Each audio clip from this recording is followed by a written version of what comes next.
छत्रपती संभाजीनगर शहरात पुन्हा एकदा गँगवॉर उफाळून आलाय। पुंडलिक नगर रोडवरच्या हनुमान नगर चौकात रात्री 9:30च्या सुमारास हवेत 2 राऊंड फायर करत गोळीबार करण्यात आला।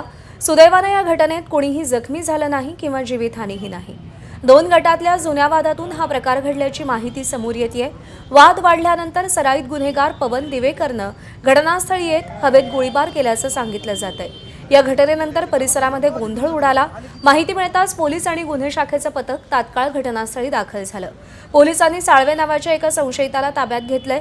मुख्य आरोपी दिवेकरसह इतर जण फरार झालेत आणि पोलीस पुढचा तपास करतायत।